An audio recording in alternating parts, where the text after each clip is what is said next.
You will have to become someone you've never been before. You want to go somewhere you've never gone, you got to do something you've never done. You got to say something you've never said. You got to go to a place that you've never even been. You get to redesign. You are your Michelangelo. You are your greatest sculpture. And you get to recarve. And you get to up-level as much as you need. You're not sentenced to this life this way. You chose it. You get to choose as much as you want. You get to design it any way you choose. You're not sentenced to your future. You have an opportunity to your future. What do you want and how do you want it? And if it doesn't make you a little afraid, then you ain't playing big enough. Your knees are supposed to knock a little bit. Your teeth are supposed to chatter a little bit. There's supposed to be at least 2 butterflies in your stomach. At least. Because if not, you're playing inside your comfort zone. And we mistake the fact that we're supposed to be comfortable 24/7. Let me tell you something. Comfortable is equivalent to complacent.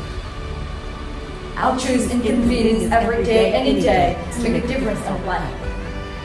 I don't mind being mildly to moderately to significantly inconvenienced to leave my fingerprints on the spine. So I just can't look up to the game changers and the change agents.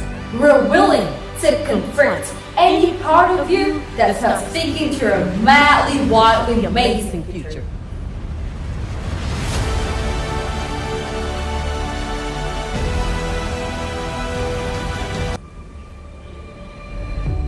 Breathe. On it. On it. Ask yourself, what's my dream? What's my dream? I came to challenge you to play in the biggest field you've ever played in. I came for you to challenge the fear that might be inside of you and to redesign and reprogram it. You look at it long enough, you've been with it intimately enough, and it has to dissipate. You are the designer of your destiny. You are the author of your autobiography.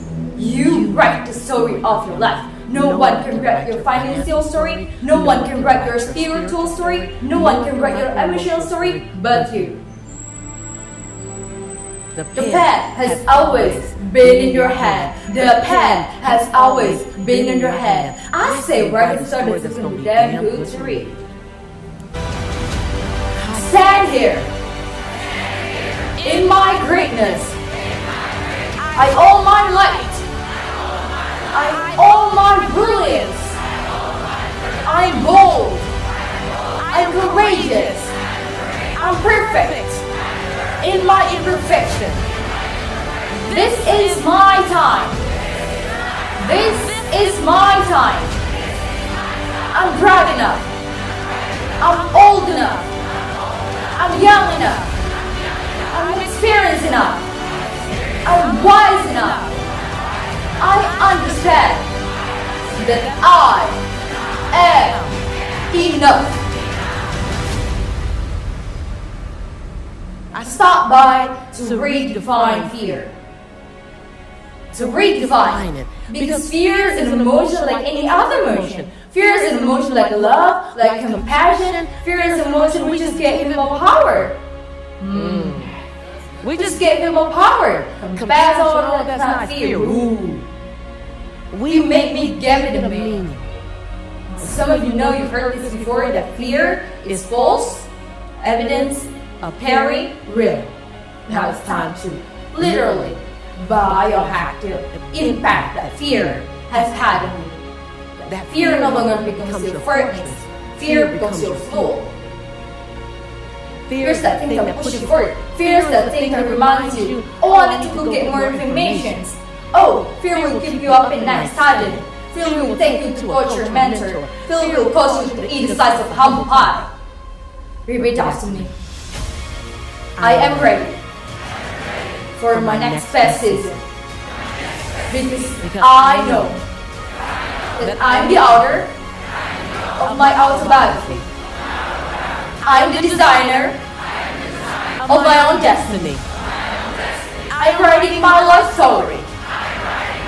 And I'm writing a life story that I'm going to love reading. And others will be inspired by. On one page, they read my fear. And on the next page, they'll know I did it anyway. I commit to hold fear in one hand and passion in the other, and leap, and leap, and leap. Every time